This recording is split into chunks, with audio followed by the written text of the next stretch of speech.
Olá pessoal, olha, hoje nós vamos debater mais um tema de redação que pode ser uma proposta para os vestibulares e mesmo para o Enem. A mentira na era da internet, a mentira na era da informação. Essa é uma preocupação que tem levado governos do mundo todo a tomar precauções em relação a isso.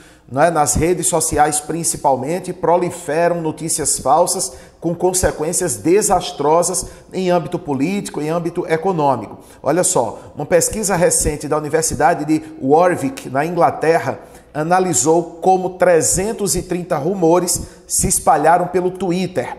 As descobertas são assustadoras. Por exemplo, enquanto uma notícia verdadeira costuma demorar 2 horas para ser confirmada como tal, uma falsa leva 14 horas para ser desmentida. Ou seja, o efeito de uma mentira é muito maior do que o efeito da verdade. Outra questão, a mentira tem, em média, mais compartilhamentos e curtidas do que uma verdade. Outro estudo, agora da Universidade de Indiana, nos Estados Unidos, está desenvolvendo um software capaz de detectar e checar verdades e mentiras na web. Por enquanto, a pesquisa chegou a um achado preocupante. Usualmente, leva 13 horas entre uma notícia falsa ser divulgada e o seu esclarecimento. Um número bem aproximado com a pesquisa da Inglaterra, que dava como 14 horas. Então, isso é motivo para uma preocupação muito grande. Recentemente, houve desconfiança de que algumas mentiras teriam sido plantadas de forma proposital no período de eleição lá nos Estados Unidos. Não é? Um perigo do nosso tempo. Né? A irrelevância dos fatos para a formação de uma opinião e a preponderância da emoção e das crenças pessoais em oposição à realidade. Nesse contexto, apareceu o termo pós-verdade, que nada mais é do que uma velha mentira. E claro, não há terreno mais favorável para a propagação de uma mentira, não é, do que a internet, obviamente. E isso é preocupante porque também revela uma questão cultural. As pessoas não têm o hábito de checar a informação. Principalmente quando essa informação é chocante, quando essa informação envolve celebridades, envolve políticos, é comum que as pessoas saiam compartilhando, fazendo comentários muitas vezes maldosos, sem checar efetivamente qual é a verdade. Uma das maiores vítimas aqui no Brasil dessas mentiras na internet é o juiz Sérgio Moro. Não é? Frequentemente, Sérgio Moro é colocado em situações que são mentirosas. Por exemplo, uma delas disse que ele abandonaria a Lava Jato a fim de passar 1 ano nos Estados Unidos. Foi uma distorção de uma nota publicada na Folha de São Paulo, segundo a qual o Sérgio Moro estava planejando uma temporada de estudos nos Estados Unidos. Apenas isso. Outra grande vítima das mentiras na internet no Brasil é o ex-presidente Luiz Inácio Lula da Silva. Né? Recentemente, uma bomba, foi publicada na internet. Lula teria dito que quem manda no Brasil é ele. Olha, Lula não disse isso em entrevista nenhuma. Além do mais, a notícia ainda trazia coisas do tipo: parece que ninguém aguenta mais estar no mesmo lugar que esse safado, dizia a notícia. E, obviamente, uma pessoa que é prudente vai saber que o jornalista não usaria esse tipo de termo para o ex-presidente. Então, é preciso que haja, de fato, cuidado em relação a isso. O Google, ao lado do Facebook, tem sido alvo de muitas críticas, porque, de certa forma, acaba contribuindo para propagar essas notícias falsas. E o Facebook, por exemplo, já estuda mecanismos, ferramentas para tentar identificar essas notícias falsas e instantaneamente bloqueá-las para evitar a sua propagação. Bom, diante de tudo isso, a gente ainda vai lembrar aqui para você um filósofo chinês, Confúcio, que viveu antes de Cristo. Confúcio recomendava que se apelasse para o recurso da mentira apenas quando a verdade prejudicasse uma família ou a nação.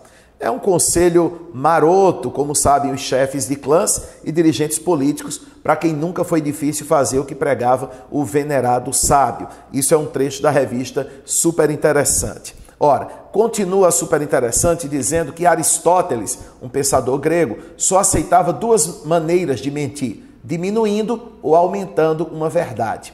E ainda o teólogo Santo Agostinho, no século IV, resolveu complicar o assunto descrevendo nada menos do que 6 tipos diferentes de mentiras. A que prejudica alguém, mas é útil a outro, a que prejudica sem beneficiar, a que se comete pelo prazer de mentir, aquela que é contada para divertir alguém, a que leva a um erro religioso e, finalmente, aquela mentira que Santo Agostinho considerava boa, que era aquela usada para salvar a vida de uma pessoa.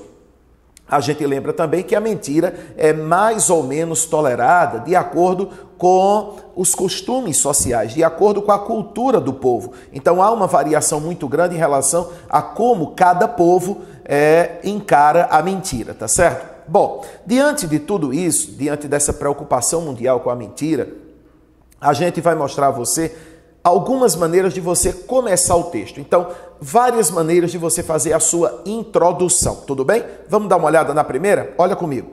Então, o tema, a mentira na era da informação, como lidar com o problema. Vamos lá. Você vai utilizar o recurso do se por um lado, por outro. Então, use esse paralelismo. Veja lá. Se por um lado a internet propiciou às pessoas um acesso muito mais rápido e amplo à informação, por outro, criou um problema gigantesco para quem quer se informar, as falsas notícias e informações. Essa é a tese da sua introdução. Lembre-se que a introdução deve trazer uma tese clara. Então aqui o caminho é de mostrar as oposições. Por um lado, propiciou o acesso mais rápido à informação. Por outro, criou um problema que são as falsas notícias. Continuando, na era da informação, a mentira não tem pernas curtas e chega mais rápido às pessoas. O desafio agora é filtrar as informações. Tarefa difícil para quem se habituou a compartilhar sem analisar. Vamos dar uma olhadinha numa outra introdução. Olha lá, agora você faz referência a pesquisas. Veja comigo. Pesquisas mostram que a maioria das pessoas compartilha links nas redes sociais sem se preocupar em checar a fonte e a veracidade da informação. Por causa disso, alguns sites se tornaram especialistas em criar notícias bombásticas e têm ganhado muito dinheiro com isso.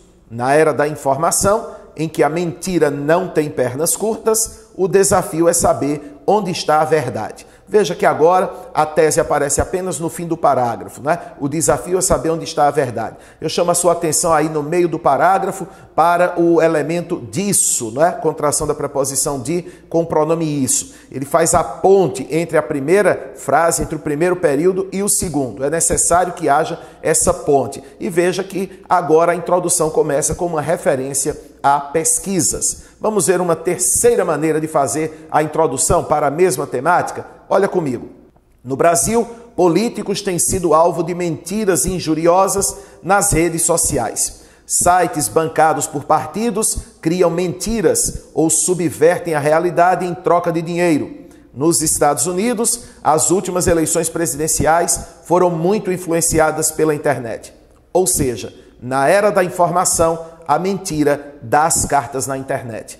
Veja que agora a opção pela introdução foi por meio dos exemplos. Você começa a introdução dando exemplos. O que acontece com os políticos nas redes sociais, os partidos que bancam sites que servem apenas para divulgar mentiras, o que aconteceu nas últimas eleições nos Estados Unidos. Para só então aparecer a tese, a mentira dá as cartas na internet na era da informação. Então são 3 maneiras que você teve aí para você analisar, para começar um texto, não é? De forma bem diversificada, você procura escolher qual é o caminho que você acha mais fácil, no caso aí, para debater esse tema. A mentira na era da informação, como lidar com o problema. É uma temática bem interessante, beleza? Se você estiver interessado no nosso curso, acesse o nosso site www.professormenelau.com. Você vai ter todas as informações, não apenas do curso de português, mas de outras disciplinas isoladas que nós oferecemos. E recomende o canal aos seus amigos, youtube.com/curso Menelau. Não se esqueça, a gente te leva à universidade.